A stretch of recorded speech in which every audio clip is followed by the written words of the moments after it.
लालबरा नगर मुख्यालय से लगभग 5 किलोमीटर दूर ग्राम पंचायत ददिया से पोटिया घाट धाम पहुंच मार्ग के किनारे विद्युत विभाग का 11 केवी का विद्युत लाइन यहां से गुजरा हुआ है। इस लाइन से किसानों के खेतों व निवासित लोगों के घरों में कनेक्शन भी गया हुआ है। सोमवार की सुबह पंचायत भवन से 400 मीटर दूर पर श्री हरिणखेड़े के खेत के समीप विद्युत पोल के तार में आई करंट की चपेट में आने से एक कृषक के भैंसों की मौत हो गई।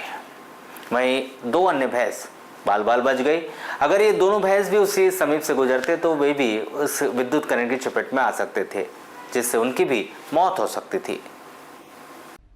बताया जा रहा है कि ददिया निवासी भोजलाल हरिणखेड़े के घर की 3 भैंस चारागाह पोटिया पाट धाम की ओर लेकर वे जा रहे थे, तभी पंचायत भवन से करीब 400 मीटर दूर पर पटरी किनारे चारा होने के कारण भैंस भोजलाल हरिणखेड़े के परिवार के हरिणखेड़े के खेत के समीप ही वहां चरने लगी थी। इसी दौरान विद्युत पोल के समीप चढ़ते समय भैंस को करंट लगने से वह चिल्लाने लगी, जिसकी आवाज़ सुनकर उनके पीछे खड़ी 2 भैंस भी भाग गई, नहीं तो वे भी विद्युत करंट की चपेट में आ सकते थे। विद्युत करंट से एक भैंस की घटनास्थल पर ही मौत हो गई, जिसकी जानकारी मवेशी के मालिक व विद्युत विभाग को भी दी गई। तत्काल बिजली सप्लाई बंद करवाई गई। वहीं जिस स्थान पर भैंस की विद्युत करंट से मौत हुई है, उस स्थान पर एक किसान आज खेत की मेड़ पर मवेशी की रोकथाम के लिए वहीं से जाने वाला था, लेकिन वह नहीं गया, नहीं तो भैंस के स्थान पर यहाँ उसके साथ भी बड़ी दुर्घटना घटित हो सकती थी। भैंस मेरी घर से चरने के लिए निकली। कितने समय निकली थी? दिन के ठीक 8:30 पौने 9 बजे। जी। मेरा भैंस की खेत में जा रहा था भैंस चराने के लिए। उसके साथ मैंने एक स्पेशल आदमी भी भेजा था भैंस को सीधे ले जा लें कह के। भैंस सीधी जा रही थी, चारा है, किनारा है, निकल गई भैंसी। भैंस मेरी गब्बन है, 4 दिन के बाद जनने वाली थी जी। और 40,000 की मेरी भैंसी खरीदी है। अच्छा ये बताइए, जैसे करंट कैसे लगा इनको? करंट लगा है, बिजली के तार से लगा है। अच्छा खुला हुआ तार था कि कैसा? नहीं देखो, आप देख लीजिए, यहाँ खुला है तार बिल्कुल। नहीं क्या दिखाई दे, आप क्या समझ में आया नहीं, आपको? यहाँ तो लगता है कि जहाँ बिजली के पैर के पास में तार लगा हुआ है जी जी। तो साफ स्पष्ट दिख रहा है कि करंट बिजली के इससे है। सब बिजली करंट से? हाँ, बिजली करंट से। और मैं तो भाई कल इसको ये करवाने के लिए घर से मेरा आदमी आता, मेरे लड़के आते, तो कल तो लड़के भी मर सकते थे, आज ही बुनने वाले थे वो। गलती किसकी है इसमें? गलती इसमें बिजली बोर्ड की है। इसके पहले बिजली बोर्ड को सूचित भी किया गया था जी जी। कि आप जैसे किसके वायर हैं, क्या है, आप अपनी व्यवस्था करके देखिए कैसा क्या है। अब जो तो 2-3 भैंस मरना था, पर छिटक करके चले गए बाहर वो। सर 2 उनकी चपेट में आते हुए बच गए? बच गए। कितना नुकसान हुआ है आपका? मेरा कम से कम यहाँ पर 40,000 रुपये का खड़ा नुकसान है।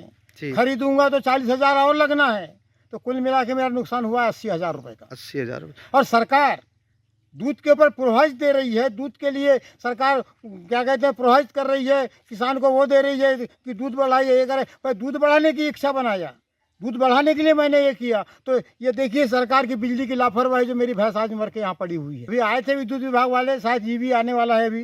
जी। क्या चाह रहे, क्या मांग है आपकी? मेरी मांग है, मेरे लिए ऐसी भैंस ला के दे दीजिए आप। इसके लिए इनको मेंटेनेंस करना चाहिए, ये झाड़ सामने इनको कटवाना चाहिए। इन्हें कभी आके देखा नहीं, कभी कटवाया नहीं, कभी कुछ नहीं किया। यहाँ पर पे एक भैंस तो उसमें से एक भैंस यहाँ मर गई, जो अभी बच्चा देने वाली थी 2-3 दिन बाद में वैसे, और उसे करंट लग गया। वायर की स्थिति भी आप देख लोगे।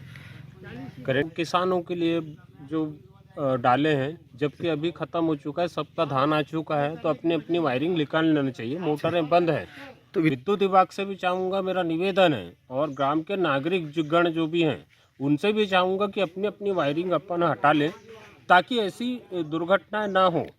इस बात पे देख के समझ में आ रहा है कि उपभोक्ता जो है, इसका जो टीसी कनेक्शन था जी जी, इसके लापरवाही पूर्वक कार्य किए जाने के कारण से जीआई तार में करंट आने से। सर क्या कार्रवाई की जा रही है अभी? हम इसका पंचनामा बनाएंगे और उसका नाम से FIR कराएंगे जो भी उपभोक्ता है। जी जी, जिसका तार से हुआ है? उसके तार से ही हुआ है। जी जी। यानी किसी किसान ने वहाँ से लेके गया, उसी का रिटर्न करंट आया? रिटर्न करंट आया है। जी। सर मुआवजे की जैसे मांग कर रहे हैं लोग, तो अब वो हमारी तरफ से कार्रवाई पूरी रहेगी, प्रयास ये रहेगा। और पहले भी हम लोगों ने इनको पूर्व में कई बार नोटिस दिया है, समझाइश दिया है, लेकिन इस बार स्पेशली हम लोग उनको नोटिस जारी करेंगे कि आप हमारी लाइन से आप लेके ना जाइए, अलग से अपनी व्यवस्था करके